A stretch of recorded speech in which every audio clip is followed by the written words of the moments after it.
जिक्र है, एक शादीशुदा जोड़ा रहता था। उनको एक बच्चा चाहिए था, पर उनके लिए ये मुमकिन नहीं था। एक दिन उसकी बीवी एक चुड़ैल के पास गई और उसने उससे कहा कि उसे एक बच्चा चाहिए।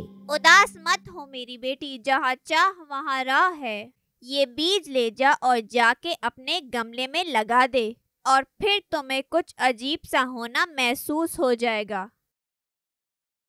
उसकी बीवी बहुत खुश हुई और चुड़ैल का शुक्रिया अदा किया। बदले में उसने चुड़ैल को कुछ पैसे दिए। वो घर आई और उसने बीज को गमले में लगाया। एक उम्मीद के साथ वो उस गमले के पास बैठी रहती थी। कुछ दिनों बाद ही एक बड़ा सा फूल उस पौधे में खिलने लगा।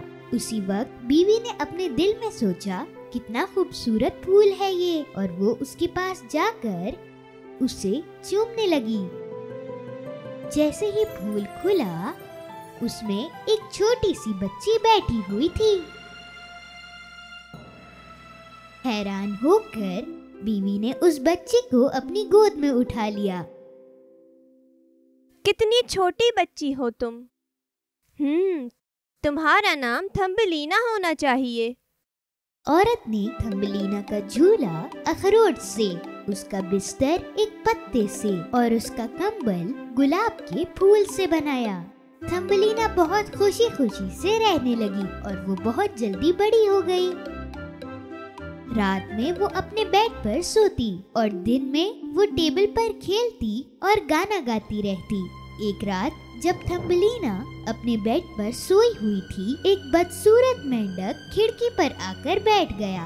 उसने देखा कि एक छोटी सी बच्ची अखरोट के छिलके पर सो रही है। अरे वाह, कितनी छोटी और प्यारी बच्ची हो तुम मेरे बेटे की बहुत अच्छी दोस्त बन सकती हो। जितनी जल्दी हो सकता था, उस मेंढक ने उस अखरोट के छिलके को उठाकर खिड़की के बाहर छलांग लगाई। घर के करीब एक नदी थी, वहीं पे मेंढक और उसके बच्चे का घर था। उस मेंढक का बच्चा उतना ही बदसूरत था जितना वो मेंढक। जैसे ही उसने वो छोटी बच्ची को देखा, वो जोर जोर से चिल्लाने लगा, चुप करो, वरना बच्ची जाग जाएगी, और अगर वो जाग गई तो यहाँ से भाग जाएगी। रैबिट। बाप और बेटे ने मिलकर बच्ची के लिए एक जगह बनाई जहाँ वो रह सकती थी। उन दोनों के दिमाग में एक तरकीब आई, क्यों ना हम इस बच्ची को झील के पास लिली के एक फूल के अंदर रखें, जहाँ चारों तरफ पानी है, उसका भागना नामुमकिन हो जाएगा। ऐसी जगह है वो। मेंढक ने उस बच्ची को एक लिली के पत्ते पर रखा। सुबह के वक्त सूरज की रोशनी के साथ थम्बलीना जाग गई। जब उसने देखा कि वो घर पर नहीं है और उसके चारों तरफ पानी ही पानी है, तो वो डर कर रोने लगी। मैं कहाँ हूँ? दोनों मेंढक थम्बलीना के पास आए। ये तुम्हारा नया दोस्त है। मैं तुम्हारे लिए एक नया घर बना रहा हूँ और वो दलदल के काफी गहराई में होगा। दोनों मेंढक थम्बलीना का झूला लेकर तैरते हुए वहाँ से चले गए, उसे वहीं पत्ते पर छोड़कर। उसी वक्त वहाँ कुछ लाल मछलियाँ तैरते हुए पहुँची और उन्होंने उस बदसूरत मेंढक की बातें सुनी। उन मछलियों को ये बिल्कुल भी अच्छा नहीं लगा कि एक बदसूरत मेंढक एक इतनी खूबसूरत लड़की को तकलीफ दे रहा है। फिक्र मत करो, हम तुम्हें बचाएंगे। सारी मछलियों ने उस पत्ते की डंडियों को चबाना शुरू किया जिसमें वो नन्ही बच्ची थी। सिर्फ एक पत्ते के सहारे थम्बलीना वहाँ से पानी पर तैरती हुई निकलने में कामयाब हो गई। वो हरा पत्ता अपने आप आगे चला जा रहा था। ये नजारा चिड़िया देख रही थी। कितनी खूबसूरत और छोटी है वो। और जैसे ही वो अपने रास्ते से गुजर रही थी, उसके सामने एक बड़ा सा बग आया। उस बग ने थम्बलीना को जल्दी से उठाया और पेड़ पर जाकर बैठ गया। अपने आप को पेड़ पर देखकर थम्बलीना काफी घबरा गई। तुम क्या चीज हो और मुझे यहाँ पे क्यों लाए हो? मैं भी एक बग हूँ, लेकिन मैंने तुम्हारी जैसी बग को कभी नहीं देखा। मैं इसीलिए तुम्हें यहाँ लाया हूँ ताकि मेरे दोस्त भी तुम्हें देख सकें।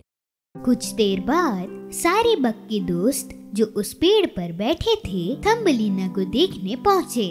सारे बग्स उस बच्ची की खूबसूरती से बहुत हैरान हो गए। तुम एक मजेदार चीज हो। तुम्हारे तो पर भी नहीं है। कितनी बदसूरत है, इसकी तरफ तो कोई देख भी नहीं सकता। तुम आजाद हो, जहाँ जाना चाहती हो चली जाओ, हमें तुम्हारी कोई जरूरत नहीं है। थम्बलीना ने पूरी गर्मी का मौसम अकेले ही गुजारा। उसने खुद ही अपनी भूख और प्यास खत्म करने के लिए उन फूलों का पानी पीकर दिन गुजारे। काफी दिनों बाद जब सर्दियों का मौसम आया तो उसे सर्दी लगने लगी, क्योंकि उसने गर्मी के कपड़े पहने हुए थे। दूर से एक खेत दिखाई दे रहा था जो घास से भरा हुआ था। काफी देर चलने के बाद थम्बलीना उस खेत में जा पहुंची। घास के नीचे उसे चूहों का घर नजर आया। खाना मिलने की उम्मीद से थम्बलीना ने दरवाजा खटखटाया और कुछ खाना मांगा। नेक दिल के चूहे ने उसे अंदर बुलाया। थम्बलीना ने फौरन अंदर जाकर सारा खाना खा लिया। उस चूहे को थम्बलीना बहुत पसंद आई। अगर तुम मुझे हर दिन एक कहानी सुनाओगी तो तुम जब तक चाहो मेरे साथ यहाँ रह सकती हो। थम्बलीना ने चूहे की बात मान ली। आज मेरा पड़ोसी आने वाला है, उसकी हालत मुझसे अच्छी है। अगर तुम उसके साथ जाओगी तो वो तुम्हें बहुत आराम से रखेगा, पर ध्यान रखना उसकी नजर थोड़ी कमजोर है। तुम्हें उसको अपनी अच्छी कहानियाँ सुना के मसरूफ रखना होगा। कुछ देर बाद अपनी कमर पर मखमली पड़ लिए एक छुचुंदर वहाँ आया। थम्बलीना को वो छुचुंदर कुछ खास पसंद नहीं आया, पर उसे उस छुचुंदर को नाराज नहीं करना था, इसलिए वो गाना गाने के लिए राजी हुई। Fly, fly, ladybug, wedding will be tomorrow. Mommy will buy you new shoes and clothes tomorrow. नजर कमजोर होने के बावजूद छुचुंदर को ये एहसास हुआ कि उसे थम्बलीना बहुत अच्छी लगने लगी है। मैं यहाँ पूरे रास्ते गड्ढा खोदते हुए आया हूँ। अगर तुम चाहो तो तुम भी इसी रास्ते से जा सकती हो और मैं तुम्हें अपना घर दिखा दूंगा। और उसने उसे घर ले जाने का फैसला किया। चूहा भी उसके साथ जाने को तैयार हुआ। ये देखकर थम्बलीना भी तैयार हो गई। वो लोग वहाँ से जाने लगे। जाते जाते उन्हें एक चिड़िया जमीन पर पड़ी हुई दिखाई दी। उसका सर उसके पंखों से ढका हुआ था, उसके पर टूटे हुए थे। ये चिड़िया यहाँ नहीं थी जब मैं यहाँ आया। ये जरूर इस होल से गिरी है। थम्बलीना ने जंगल में चिड़ियों को खुद के बारे में बात करते हुए सुना था। उनमें से एक चिड़िया को इस हालत में देखकर उसे बड़ा दुख हुआ। चूहा और छुचुंदर की नजर बचाकर वो चिड़िया के पास गई और उसे चूमा। ये उन चिड़ियों में से एक होगी जो गर्मियों के वक्त आवाजें करती थी। अगर ऐसा है तो मैं इस चिड़िया की कर्जदार हूँ। चलो थम्बलीना, हम तुम्हारा इंतजार कर रहे हैं। वो उस रात सो नहीं पा रही थी। उसने घास की एक चादर बनाई, कॉरिडोर में जाकर उस चिड़िया पर उड़ा दी। उसने एक पत्ते को गीला करके उस चिड़िया के सर पर रखा। जल्दी ठीक हो जाओ मेरी खूबसूरत सी चिड़िया। अगले दिन जब थम्बलीना उस चिड़िया को देखने गई तो उसकी आंखें खुली हुई थीं।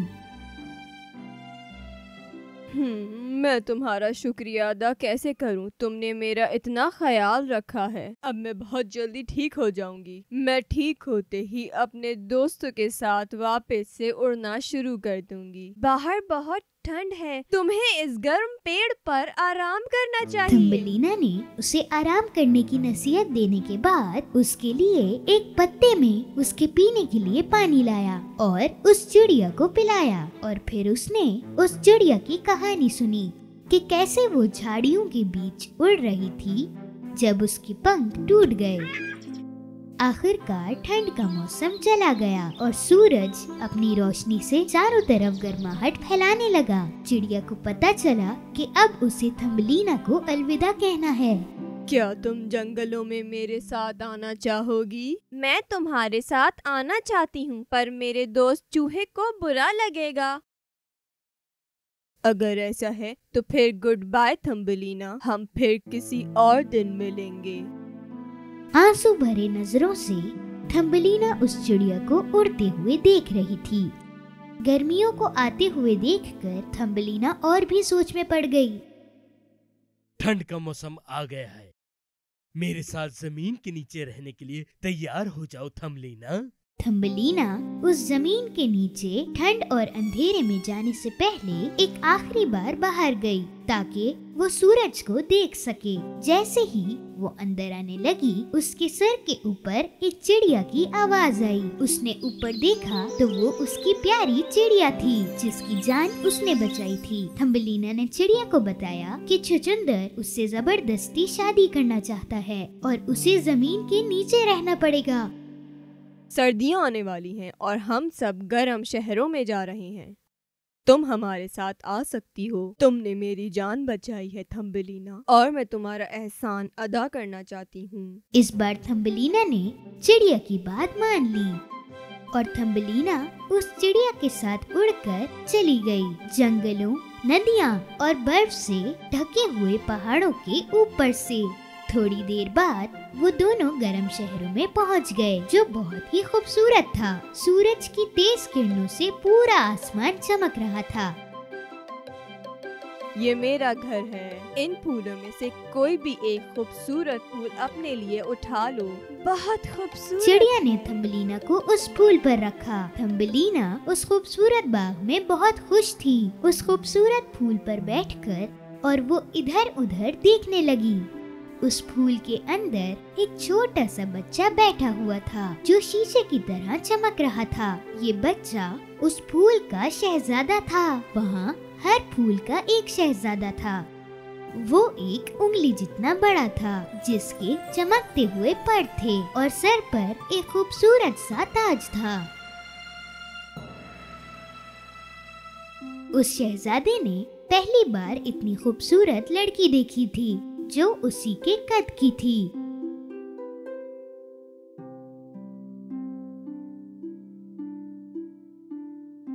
तुम्हारा नाम क्या है प्यारी लड़की?